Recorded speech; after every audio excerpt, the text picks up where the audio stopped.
गर्भसंस्कार होणं महत्वाचं आहे. घरामध्ये अगोदरही सांगितलं, चांगल्या विचाराची संतान जन्माला यायला अगोदर. आज लोकांना जर एकही शब्द मी विचारला, कुठला 16 वरीस, पुढे काय म्हणणार मला चांगलं माहिती, पण कदाचित एका गोष्टीचा आपल्याला विसर पडलेला आहे. आज खूप मोठा ग्रंथ आहे, जीवनातील प्रत्येक प्रश्नाचं उत्तर त्या ठिकाणी सापडतं माणसाला. भावार्थ अल्पिका ज्ञानेश्वरी सारखा महान ग्रंथ आहे. दुसऱ्या कुठल्याच ग्रंथाचं चिंतन आपण नाही केलं तरी चालेल, पण हरिपाठ जर रोज आपल्या मुखातून येत असेल, आपल्यासारखे भाग्यवान, आपल्यासारखा पुण्यवान फक्त आपणच आहोत.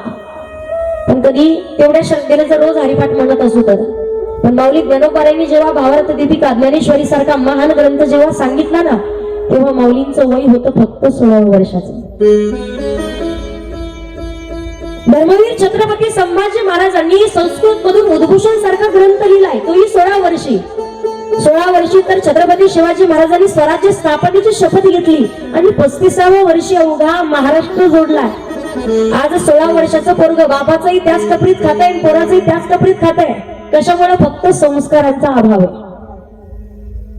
लहान वयात जर एखाद्या लेकरानं चोरी केल्याच्या नंतर आईने जर वेळेत सावध केलं ना त्याला, कोणाचा पेन चोरलाय त्यानं, कोणाची वही चोरून आणली, कोणाची पाठी पुस्तक चोरले त्यानं, आईने जर कानाला पकडून जर 2 ठोके लावले, 2 कानात दिल्या त्याच्या, परत कधी चोरी नाही करणार तो. पण एकदा का आईनं आपुलकीनं ऐकून घेतलं, आता तो शाळेत कोणाचं तरी पेन चोरलं, पण काही कालांतराच्या नंतर तोच खूप मोठ्या बँकेवरती दरोडा टाकल्याशिवाय राहणार नाही.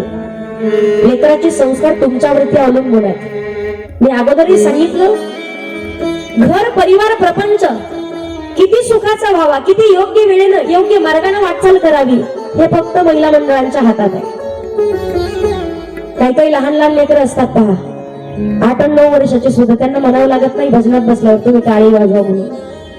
त्यांना म्हणावं लागत नाही तुम्ही आता भजन म्हणा म्हणून, तुम्ही टाळ घेऊन उभं राहा म्हणून म्हणावं लागत नाही. पहा, चांगल्या विचाराची संतान जन्माला यायला गर्भसंस्कार होणं महत्वाचं आहे.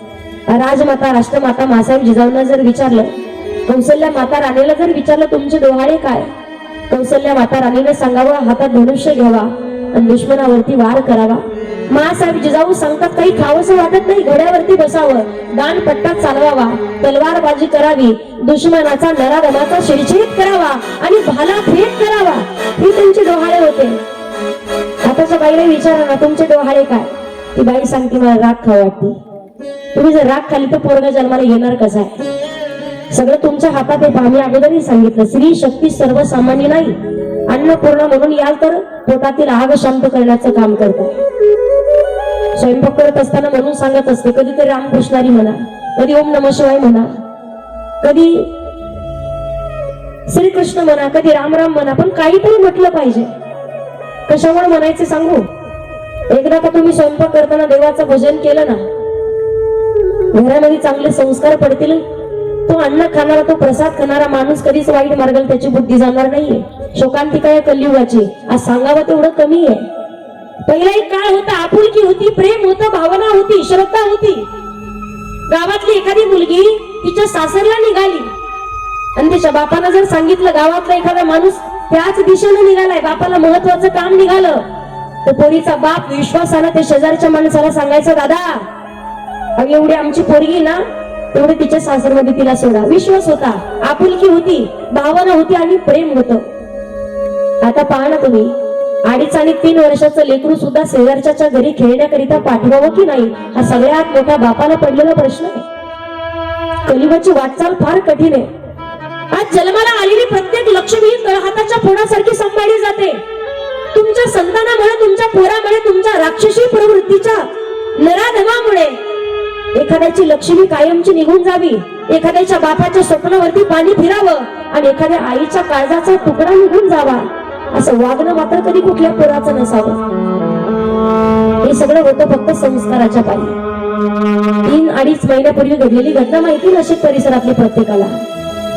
मला सांगा ना तुम्ही, आजपर्यंत लोक फक्त म्हणायची पोरी अंग प्रदर्शन करताय, पोरींना कपडे घालायचं कळत नाहीये. पण मला सांगा तुम्ही, माझ्या प्रश्नाचं उत्तर द्या, 2.5 आणि 3 वर्षाच्या लेकराला कुठल्या गोष्टीचं अंग प्रदर्शन माहिती आहे? काय लोक काही वाईट विचाराचे सोशल मीडियावरती पाहाल तेवढं कमी आहे. आज फक्त 1 एकर आणि पाटाभर 1 गुंठा जमिनीसाठी सख्खा भाऊ सख्ख्या भावाला वैऱ्यासारखं मारतोय. त्याचा जीव घ्यायला मागे पुढे पाहत नाही. सख्खी बहीण भावाचा जीव घ्यायला मागे पुढे पाहत नाही. आणि वाईट नजरेनं 75-80 वर्षाच्या म्हाताऱ्यांनी सुद्धा 12-12 वर्षाच्या पोरीकडे वाईट नजरेनं पाहावं. काय चाललंय कुठे नेमका? 32 वर्षाच्या बापासमोर जर 2.5 वर्षाच्या स्वतःच्या पोटच्या गोळ्यावरती अत्याचार होत असेल, सांगा ना मला, तो बाप आयुष्यभर जिवंत असून सुद्धा मेहनत झाला. आज किती लाख रुपये दिले म्हणून त्या बापाची पोरगी भेटणार आहे. खऱ्या अर्थानं आता जर शिवशाही असती ना तर निर्णय भेटला असता, त्यांना न्याय भेटला असता. चुकीच्या लोकांच्या काही सूत्र हातात गेलेली आहेत पहा. गोरगरिबाकडे लक्ष दिलं जात नाही आजकाल. मोठ्यांच्या पोरीवरती काही जर झालं, वाईट नजर ठेवली तर आज सोशल मीडियावरती कुठकुठपर्यंत बातम्या जात नाहीयेत. जो बाप ज्या बापाची खाण्याची पंचायत आहे, आज त्या पोरीला सुद्धा लचके तोडून तिलाही मारल्या जाते, तिचे कित्येक तुकडे केले जाते. सगळी आजपर्यंत सुद्धा कोणी दखल घेतली जात नाही त्या गोष्टीची. काय एवढ्या घटना घडतायत?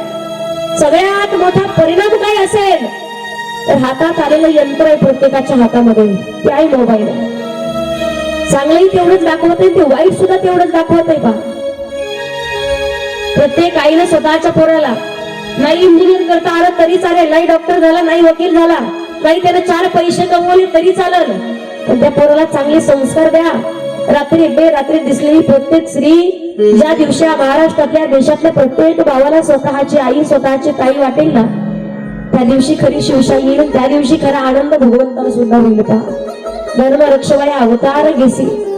जगाच्या मालकाला सुद्धा धर्माचं रक्षण करण्याकरिता अवतार घ्यावा लागलाय. पण कलियुगामध्ये मात्र कित्येक वाईट वाईट घटना कानावरती येत आहेत. आता माऊलींना कायम विनंती असते, आम्ही कथा सांगतो, तरुण आहोत, गुणीजन मंडळी पहा, सगळे तरुण दिसतात तुम्हाला, पण शोकांतिका गोष्टीचे कथा श्रवणासाठी मात्र आज 50 आणि 60च्या पुढे गेलेली जास्त माणसं असतात, जास्त महिला असतात.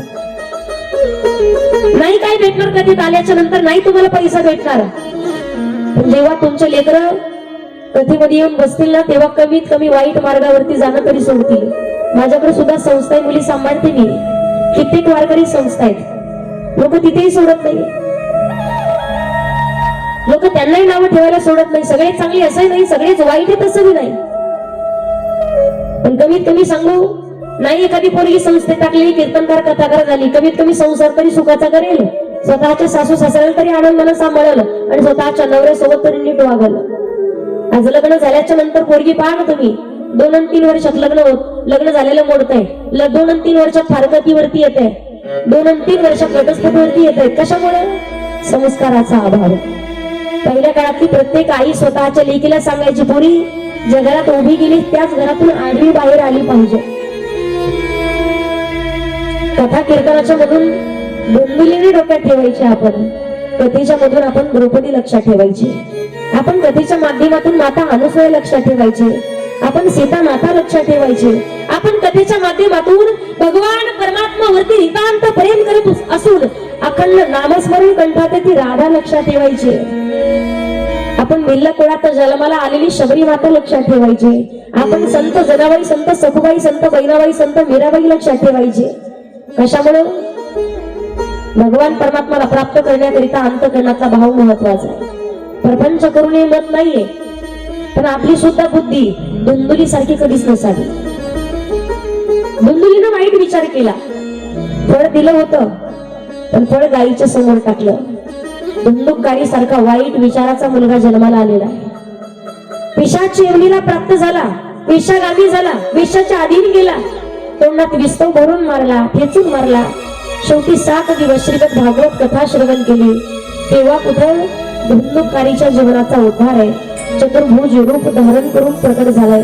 म्हणून तीच कथा अतिशय श्रद्धायुक्त अंतकरणाने श्रवण करायची. का